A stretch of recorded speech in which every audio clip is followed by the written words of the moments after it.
What's happening, everybody? On today's show, we will preview the Tennessee Volunteers heading into the 2023 SEC season. We'll catch up with Tennessee quarterback Joe Milton, find out what his mindset is now taking over as the quarterback with Hendon Hooker gone. Locked on SEC starts right now. You are Locked On SEC, your daily podcast on the Southeastern Conference. Part of the Locked On Podcast Network, your team every day.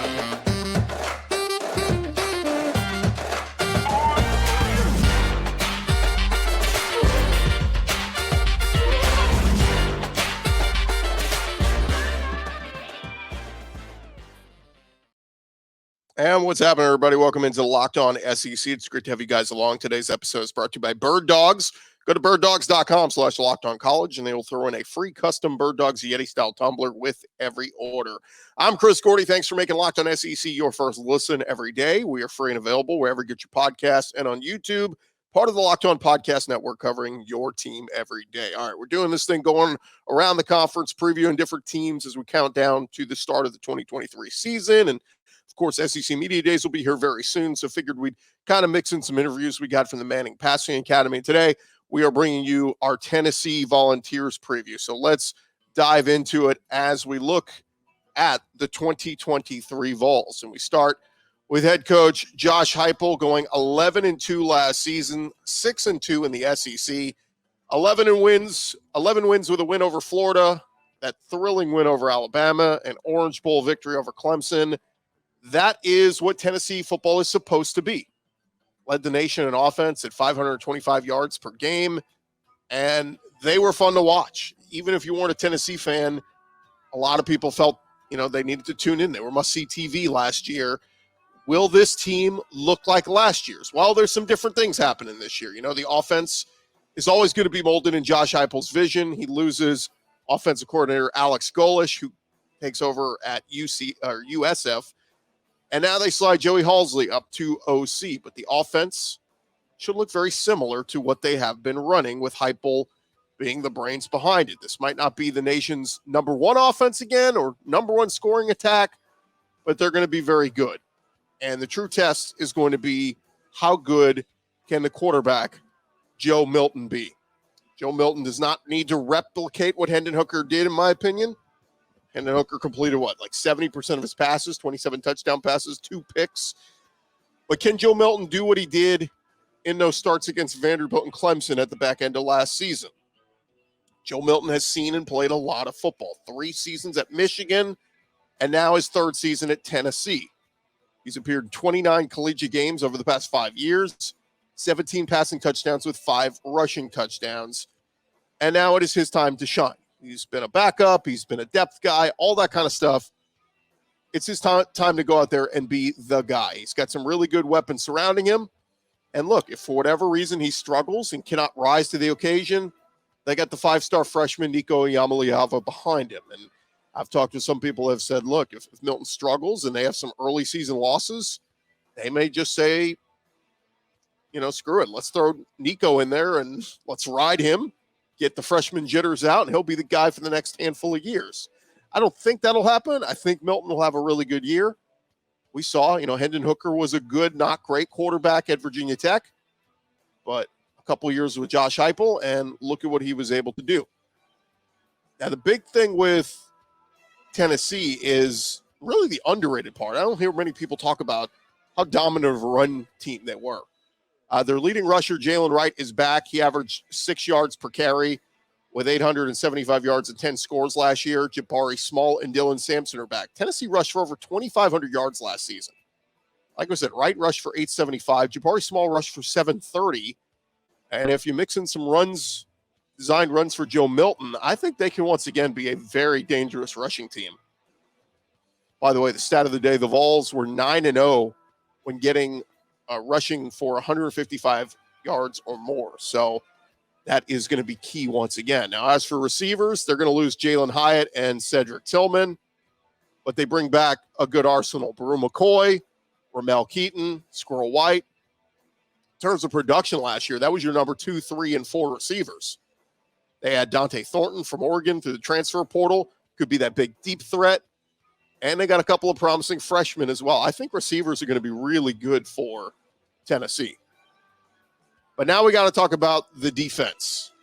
And Tim Banks has got to get this group going. Last season, I thought Tennessee's defense was maybe a little bit better than people will remember. Obviously, it was horrid against South Carolina, and that's the one that everybody sticks out in everybody's mind. But they held LSU to just 13 points. They held Kentucky to just 6. And they held Georgia's high-powered offense to 27. They had some really good moments throughout the year, but they have got to be better overall. The pass rush, I think, needs to be a little bit better. They led the SEC in tackles for a loss. Were decent against the run last year. But defensive tackle DeJoun Terry is off to Oklahoma. And, look, Tyler Barron, I think, is set for, like, he's got to be a guy who has a big year for them. Who else steps up? Amari Thomas, Bryson Eason, Dominic Bailey, Elijah Simmons. They've got some, big pieces on that D-line, but a lot of those guys have to step up. Roman Harrison, we know, is a playmaker behind the line, good size. But when we go to the linebacker core, it's Keenan Peely coming in from BYU. Solid linebacker over the last few years. They lose Jeremy Banks and Juwan Mitchell. And, of course, their leading tackler, Aaron Beasley, is back. 76 tackles, 3 sacks, 13 tackles for a loss. Beasley's got to be that guy. But Peely alongside of him, I think, is set for a big year. The big question to me for Tennessee is how good can this secondary be? Jalen McCullough, he was second on the team with 58 stops. Tamarian McDonald, nice playmaker at safety, playing that star spot probably. But at corner, Gabe Judy Lawley comes over from BYU, Kamal Haddon, Danico Slaughter, Warren Burrell. Who is going to be those guys to step up and be those true cover corners? We've seen in the past Tennessee has had some really good ones. They're going to need these guys to all step up and play big roles. But look, the offense isn't the big concern unless Joe Milton struggles, and then we've got some issues. But as long as Joe Milton is fine, we need this defense to step it up a little bit more this year. I think Tennessee could be primed for yet another really big year. Now, is 11 wins on the docket? I don't think so. But certainly they can have a very, very nice year and continue to build this momentum with Josh Heupel as he continues on there in Knoxville, recruiting at a high level. And, of course, like we said, a lot of it going to be dependent on Joe Milton. And speaking of Joe Milton, we will hear from Joe Milton, the quarterback at Tennessee, coming up next. Thank you guys for making Locked On SEC your first listen every day. Coming up next, our conversation with Joe Milton, Tennessee quarterback. But first, this episode is brought to you by our friends over at Bird Dogs. We've been telling you all week, Bird Dogs are there to make you look good. Their stretch khaki shorts are designed with a fit slimmer through the thigh and the leg, giving you a sculpted look. The Bird Dog shorts do the exact same thing as Lululemon, but they fit way better. We got our hands on some Bird Dogs a couple weeks ago and just love the way they fit, and they're versatile. I mean, it's the fabric cotton. You could wear it in a swimming pool. You could wear it to a picnic, to a bar, on a date, whatever it is. Bird Dogs provide versatility, and they fit way better than regular shorts that are made of that stiff, restricting cotton. And they've got that anti-stink, sweat-wicking fabric that keeps you cool and dry all day long. Go to birddogs.com/lockedoncollege right now. You can get your hands on that free Yeti-style tumbler with your order. That's birddogs.com/lockedoncollege for the free Yeti-style tumbler. You will not want to take your Bird Dogs off. We promise you.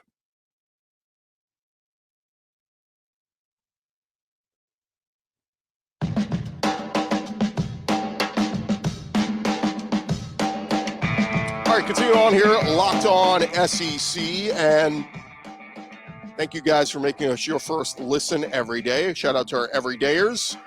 Check us out next week. We will continue previewing around the conference. You'll hear we'll touch on LSU. You'll hear from Jaden Daniels, LSU quarterback, and much, much more as we continue our preview series. But today we're talking all things Tennessee Volunteers. And just a couple days ago at the Manning Passing Academy, we were able to catch up for a few minutes with Tennessee quarterback Joe Milton. Now, Joe kind of came out a little bit later than a lot of the guys, so we weren't able to get a true one-on-one. It was kind of a group setting, so some other reporters mixed in some questions as well, which is fine. I want you guys to hear all angles of what Joe Milton had to say. So we mixed in some of our questions, so you hear me on the interview, but some other folks as well with Joe Milton. And again, really good insight into the kind of guy he is. Very different from Hendon Hooker, very different quarterback, but still can be that leader and very productive there on Rocky Top. Here was our conversation with Tennessee quarterback Joe Milton. Joe, last year, every time I talked to Hendon, he always brought up your name about whether you were pushing him, whether y'all were roommates, working together. What was it like to have Hendon's support, and how much did that help you going into this year? It helps a lot. I mean, I stick to the same routine we stick to when we was living together, so nothing really changed of the aspect of anything different in Tennessee, no. But I stick to the same routine, and we still talk daily, and we just make it happen. How cool was it to have him there with you at the bowl game? And, I mean, he didn't have to be there, but he was there because he said it was that important to him to be there for you. Right. It was very important. You know, I played that game for him in Tennessee and for my family as well, but at the same time, majority to him because he put in a lot. We all put in a lot, but he put in a lot to be in that position to get Tennessee there, so it was good to finish it for him. What's the biggest thing Coach Heupel is, maybe not say you had to work on this offseason, but that you guys have collectively worked on to improve your game for this coming season? I don't know, man. I'm a perfectionist, man. I work for everything, so anything that I did good, I'm still going to work at it. Anything I did bad, I'm still going to work at it. So just trying to be a perfectionist, that's probably the hardest part because nobody's perfect. But at the same time, that's what I work for. That's what I aim for. So. Peyton was talking about you throwing the ball a bit with his son. I guess what's kind of your relationship with Peyton? What's it mean like to kind of be close with the Manning family? Man, that's great. You know, they come back to the games. You know, seeing Marshall just throw the ball today. I was working with him a couple of times and chasing him around. So it's great, man. You know, you have a good connection with the Manning family, and they come back, they support, and I mean, you got that relationship forever. So. What's it mean to you to be able to talk to Peyton, kind of pick his brain as a guy who has been in your shoes before? I mean, it's great. You know, he has a more deeper mindset than me because he done been around the NFL guys, so he understands a little bit more. But other than that, man, it's just knowing what he knows. I try to know everything a quarterback knows just because I'm a perfectionist. That's what I aim for, and that's what I want to do. So. How much more meaningful was the Orange Bowl because of how close to home you were? Oh, it was very meaningful. I don't lose in Florida, so I took that one to the heart. I mean, pretty much take every game to the heart, but yeah, I don't lose in Florida. How many friends and family did you have there? I used like 30 tickets. Wow. Yeah, I think I used like 30 tickets. I saw where on one of the replays it looked like you were turning toward the stands. Yeah, I blew my mom a kiss. Did you? Yeah, I blew my mom a kiss. That was after the touchdown to Ramel. Yeah. Yeah, it was pretty. I mean, that was pretty dope. That's probably my best celebration in the game. So. Is that especially poignant, right? Because of all, I mean, getting to that point, your mom being there, it feels like your coming out party, right? Yeah. But, I mean, it was, but at the same time, it was another game for Tennessee, and I mean, we had to do what we had to do to win. So, no matter what, you just got to do what's good for Tennessee. What's it been like? Obviously, you just mentioned Ramel. You guys bring back, you lose Jalen and Cedric, but you bring back a lot of pieces like Brew. What's it been like kind of working with those guys throughout the spring? I mean, my connection always been good with them just because they've been here for a long time. Also, we got Dante Thornton just got there, so it's been great. I mean, those guys running. I mean, as y'all know, they running. Y'all know how offense works. So, I mean, it's pretty good. Those guys, they're working. They want to get better.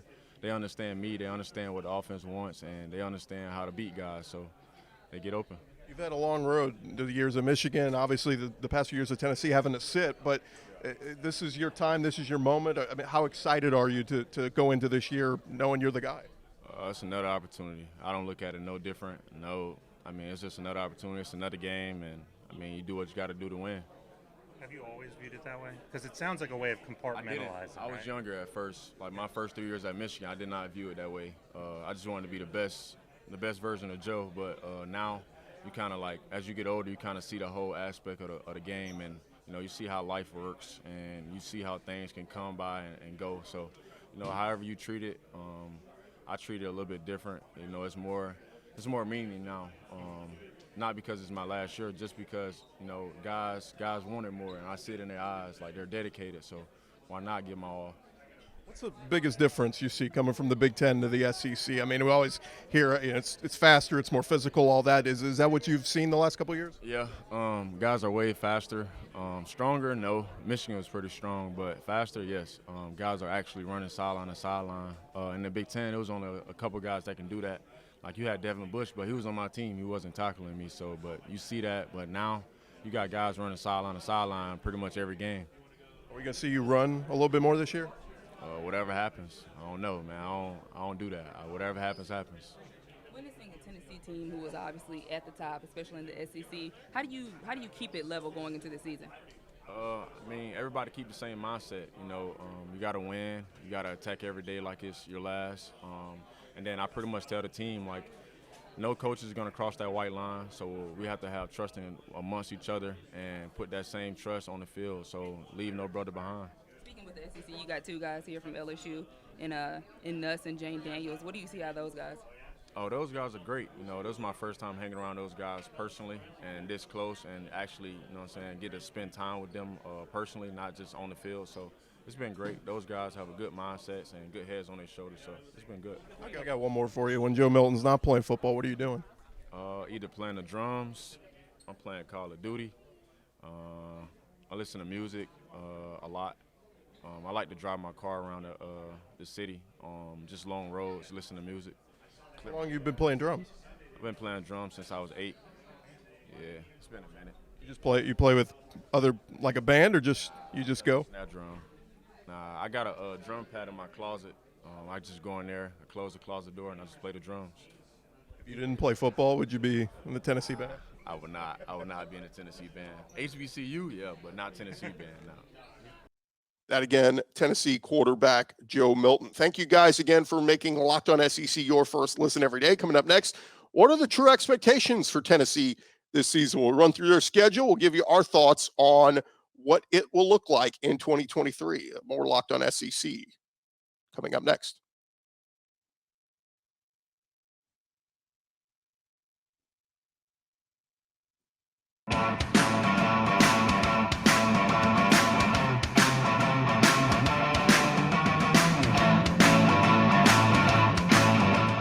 Right along here, Locked On SEC, and as we continue to look ahead to the 2023 SEC football season, Tennessee Volunteers obviously just had a fantastic 2022 campaign. What will 2023 look like? Well, let's deep dive headfirst into it and look at Tennessee's 2023 football schedule. And as we look at it, we'll go week by week. We start week 1. They will play Virginia. That is already set for an early game, an 11 a.m. Central, 12 Eastern game on ABC, nationally televised audience on September 2nd. And look, Virginia, decent, okay to decent opponent out of the ACC, but that is one Tennessee should be light years ahead of program-wise at this point. No reason to think that Tennessee should struggle at all in that one. They should take care of business and win handily against Virginia. Week 2, September 9th, they get Austin Peay. Again, another tune-up game, one they should handle very easily. And so we've got Tennessee starting the season at 2-0. Week 3, September 16th, it gets tough right out of the gates. Week 3, they're at Florida. Night game in the Swamp.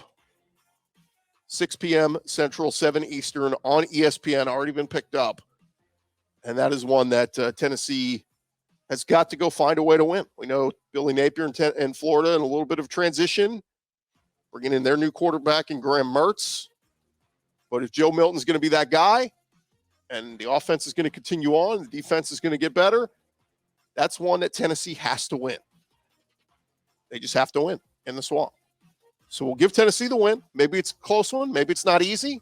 Maybe they win on a field goal, something like that. But Tennessee should beat Florida and improve to 3-0. Week 4, this is a tough one. Do not look at UTSA and go, it's an easy one. UTSA is a really good team. Frank Harris coming back for his 6th or 7th year there as quarterback at UTSA. That's a seasoned team. And if the Tennessee defense doesn't show up, they could find themselves in a shootout with UTSA in week 4. So again, I think that one is close for a while. I think Tennessee pulls it out because it's at home in Knoxville, but we'll improve Tennessee to 4-0 on the season. But two kind of close games there, I think, against Florida and UTSA. Next up, September 30th, they go to, or they're still at home in the midst of a 3-game homestand. They get South Carolina and the Gamecocks. A little revenge factor. You got to think revenge is on their minds with what Spencer Rattler and Juice Wells and company did to them a year ago. Granted, Hendon Hooker's gone and a lot of the pieces from last year's team. But Joe Milton did play, late in that game when Hendon Hooker got hurt. I think because it's in Knoxville, I think Tennessee can win it. So, look, it sounds being a little homerific here for Tennessee, but I think 5-0 start seems pretty doable. Now, you get a week off, week of October 7th, and on October 14th, you get Texas A&M coming to Knoxville. What will they look like with Bobby Petrino and Jimbo Fisher? What will that offense look like? Is Connor Wegman the quarterback? Is it Max Johnson? But again, you get them at home. I'll probably slide a loss in here to A&M, just saying, giving them the benefit of the doubt, saying they were able to get the road win in Florida, beat UTSA at home, beat South Carolina at home. We'll give them a home loss to Texas A&M just to kind of be objective here. And we'll put Tennessee at 5-1 going into the October 21st game against Alabama. Now you got to go to Bryant-Denny Stadium. And we just talked about getting revenge on South Carolina last year. Guess who wants to get revenge for last year? It's Alabama. They are not happy after losing that game last year. And they're going to want to stick it to you. Now, Alabama, they've got their quarterback issues. At least right now we know Tennessee knows who their quarterback is. Alabama's still going through it. They have a battle. Now, they have some good talent. But just for the sake of argument, we'll say Tennessee loses that game because Alabama wants to stick it to them. Revenge factor. So we got Tennessee at 5-2. On October 28th, they go to Kentucky. Devin Leary, man. I think Leary's going to bring it. I think Kentucky bringing back Liam Cohen was one of the biggest moves of the offseason. And I think Kentucky will have a little revenge on their minds this time around. I think they'll be looking to beat the Vols. Don't get angry with me, Vol fans. I'm going to give Kentucky a win there. So we got Tennessee now at 5-3 heading into November. Now, November starts off super easy. You get UConn November 4th. I think the Vols win that one going away. Kind of a weird opponent to be playing there late in the season. I think they beat UConn. I think November 11th they go to Missouri and win. So that is 7-3 now. Home game against Georgia November 18th. Man, I'd like to pick the upset here. We'd really like to say that Tennessee is clicking on all cylinders. The offense is rolling, and they got a chance to pull off the upset. I got to stick with Georgia. I believe Carson Beck and Brock Bowers and company are going to have their offense rolling, but we'll give Tennessee a loss here, drop them to 7-4, and then the season finale at home against Vanderbilt is a win. I think they go 8-4. So 8-4. All fans, don't get mad at me. I mean, you went 10-2 last year in the regular season. You can win a bowl game, get to 9 wins, but that's where I have them this season. Again, you got a lot of toss-up games in there. You got a lot of games that could go either way. I just think if you're being realistic with yourself, that's kind of where it can go. But you saw it. I mean, there are some very winnable games in there. There are some doable games. And look, are they going to get beat by both Alabama and Georgia in the same season? They'll probably be underdogs in both, but we'll see. We'll see what Georgia looks like when we get to that game. We'll see what Tennessee looks like when we get to that game. And again, to me, a big part of this is what does Joe Milton look like as the season goes along? And are we seeing some flashes from Nico Iamaleava in some mop-up duty? His first couple games, maybe he gets an opportunity to play. So it could be a fascinating season. I know a lot of people are picking Tennessee's downfall. They're going to come crashing back down to earth. Josh Heupel, the system worked with Hendon Hooker, but it won't work with other quarterbacks, whatever. I understand there's some people that are skeptical, but I think it's the real deal. I think Heupel's a really good coach. I think he's going to keep this train moving right along. We will see as we get closer to the season. That is going to do it for me. Thanks for watching Locked On SEC and making us your first listen every day. And again, shout out to our everydayers. Come back and check us out next week as we'll continue to go around the conference previewing a lot of teams heading into the 2023 season. Our thanks to Joe Milton, of course, taking some time out at the Manning Passing Academy to join us. I'm Chris Gordy. This has been Locked On SEC. We'll talk to you guys next week.